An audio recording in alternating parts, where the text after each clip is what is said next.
Scooter യാത്രികയുടെ മാല പൊട്ടിച്ചെടുക്കാൻ ശ്രമിച്ച യുവാവ് അറസ്റ്റിൽ. ചവറ തോട്ടിനിവടക്ക് സ്വദേശി ഷാജഹാനാണ് അറസ്റ്റിലായത്. കൊട്ടുകാട് മുഖംമൂടി ജംഗ്ഷന് സമീപമായിരുന്നു സംഭവം. ബൈക്കിലെത്തിയ അയാൾ വഴി ചോദിക്കാനെന്ന വ്യാജേന വാഹനത്തിന്റെ വേഗത കുറച്ച് മാല പൊട്ടിച്ചെടുക്കാൻ ശ്രമിക്കുകയായിരുന്നു. സ്കൂട്ടർ യാത്രക്കാരിയുടെ മാല പൊട്ടിച്ചെടുക്കാൻ ശ്രമിച്ച യുവാവിനെയാണ് അറസ്റ്റ് ചെയ്തത്. ചവറ തോട്ടിനുവടക്ക് നൌഷാദ് മൻസിലിൽ 31-കാരനായ ഷാജഹാനാണ് അറസ്റ്റിലായത്. ഞായറാഴ്ച രാത്രിയായിരുന്നു സംഭവം.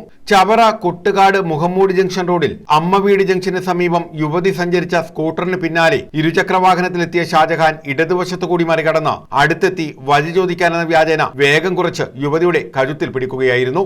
വാഹനം നിർത്തി ചെറുത്തുനിന്ന യുവതി ഇയാളെ സാഹസികമായി പിന്തുടർന്നെങ്കിലും നിർത്താതെ പോയി. തുടർന്ന് ഇയാൾ സഞ്ചരിച്ച വാഹനത്തിന്റെ നമ്പർ ചവറ പോലീസിന് കൈമാറി. പോലീസ് നടത്തിയ അന്വേഷണത്തിലാണ് ഇയാളെ തിരിച്ചറിഞ്ഞത്. തഴവ സ്വദേശിയായ ഭാര്യയുടെ പേരിലുള്ളതായിരുന്നു സ്കൂട്ടർ. CCTV ദൃശ്യങ്ങളും യുവതിയുടെ മൊഴിയും പ്രതിയെ പിടികൂടുന്നതിന് സഹായകമായി. ഇൻസ്പെക്ടർ VS അജീഷ്, SI-മാരായ VS രഞ്ജിത്ത്, ജോസ്, ശ്രീഗോവിന്ദ്, CPO നിതിൻ എന്നിവരടങ്ങിയ സംഘമാണ് ഇയാളെ അറസ്റ്റ് ചെയ്തത്.